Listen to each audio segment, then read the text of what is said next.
একটু বাটারের মধ্যে আদা গ্রেট করে দিয়েছি। এটা যাবে হচ্ছে আমার মেয়ের খিচুড়িতে।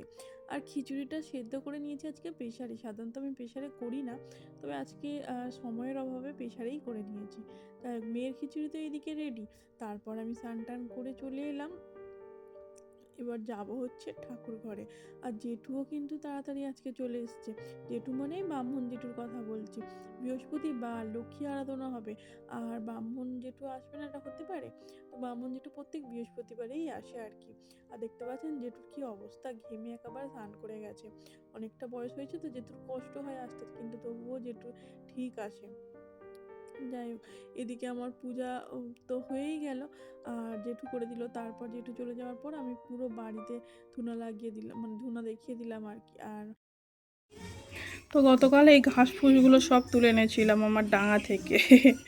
ঘাস ফুসির মতো হয়েছিল সব আর কি। এই পুঁই শাক, লাল নোটে, সবুজ নোটে, এইগুলো সমস্ত আজকে রান্না হবে। এই যে কোটাকুটি হচ্ছে, এই যে কোটাকুটি হচ্ছে। এই যে কুমড়ো তো দিতেই লাগবে যে কোনো শাক তরকারিতে, আর একটু এই সমস্ত কিছু।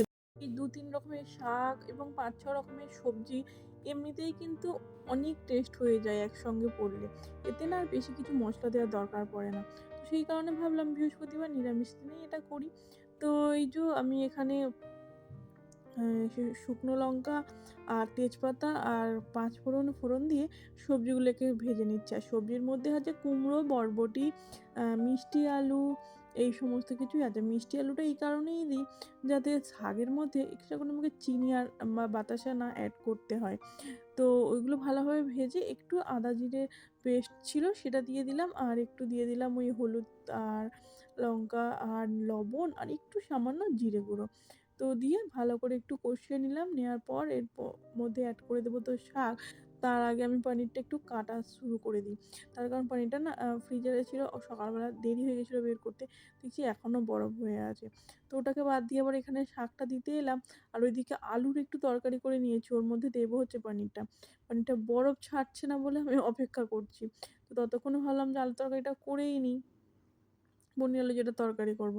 তো সেটা করে নিয়েছি। আর আমি না যখন রান্না করি এভাবে দুটো কড়াই বসেই রান্না করি। তার কারণ চিমনিটা আমার ইলেকট্রিক খরচাটা কম হবে আর কি। একটার পর একটা করলে ততক্ষণ চিমনি চলবে আর ইলেকট্রিক খরচাটা বেশি হবে। তো চিমনিটা চালিয়ে একেবারে 2-3টে করে বসিয়ে করে নিই আর কি। তারপর এই যে পনিরটা ভেজে নিলাম একটু অল্প করে, একটু লবণ আর হলুদ দিয়ে ভেজেছি। আর এদিকে তারপর তরকারির মধ্যে অ্যাড করে দিয়ে একটু জাস্ট ফুটিয়ে ওপর থেকে গরম মশলা দিয়ে নামিয়ে নিলাম। আর এই যে আমার দুপুরের মেনু হয়ে গেছে নিরামিষ দিনে।